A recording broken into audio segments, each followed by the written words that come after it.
Ang paggalugad sa koneksyon sa pagitan ng personal na estilo at tiwala sa sarili ay nagpapakita kung paano ang iyong wardrobe ay maaaring maging isang makapangyarihang kasangkapan para sa pagpapahayag ng sarili at pagbuo ng tiwala sa sarili. Para unahin ang pagkasya at komportable, pumili ng mga damit na akmang-akma at umaakma sa hugis ng iyong katawan. Halimbawa, kung mayroon kang figurang hourglass, ang isang fitted dress na nagha-highlight sa iyong baywang ay maaaring magpahusay sa iyong natural na mga kurba, na magpaparamdam sa iyo ng komportable at maayos na pakiramdam. Para isama ang mga kulay at disenyo, huwag mahiya sa pagdaragdag ng mga kulay at disenyo sa iyong mga kasuotan. Ang isang mahusay na napiling kulay o banayad na disenyo ay maaaring gumawa ng isang pahayag at magbigay sa iyo ng isang pakiramdam ng empowerment. Subukang ipares ang isang may kulay na pang-itaas na may neutral na pang-ibaba upang balansehin ang iyong hitsura. Piliin ang tamang mga accessory. Ang mga tamang accessories, tulad ng isang statement necklace o isang pares ng makinis na takong, ay maaaring magpataas ng iyong kasuotan at mapalakas ang iyong tiwala sa sarili.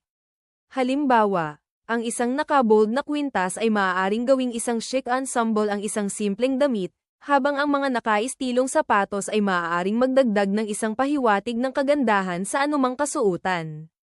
Iminumungkahi ng enclosed cognition na ang simbolikong kahulugan ng damit ay maaaring makaimpluwensya sa ating mga proseso ng pag-iisip at pananaw sa sarili.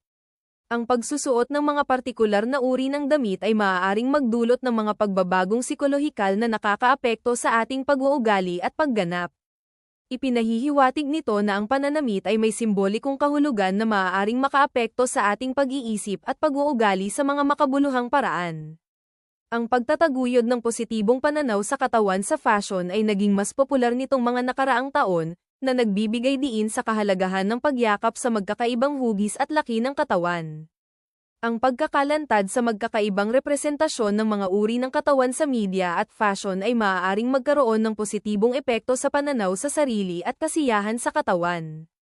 Kapag ang mga individual ay nagsusuot ng damit na nagdiriwang ng kanilang sariling katangian at nagpaparamdam sa kanila ng komportable at tiwala sa kanilang balat, tumataas ang kanilang antas ng kumpiyansa.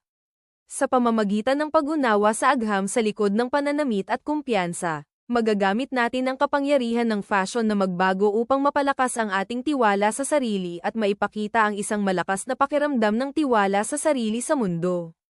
Kaya, sa susunod na pipiliin mo ang iyong kasuotan para sa araw na iyon, tandaan na hindi lamang ito tungkol sa magandang itsura, ito ay tungkol sa pakiramdam na may kapangyarihan at tiwala sa iyong sariling balat.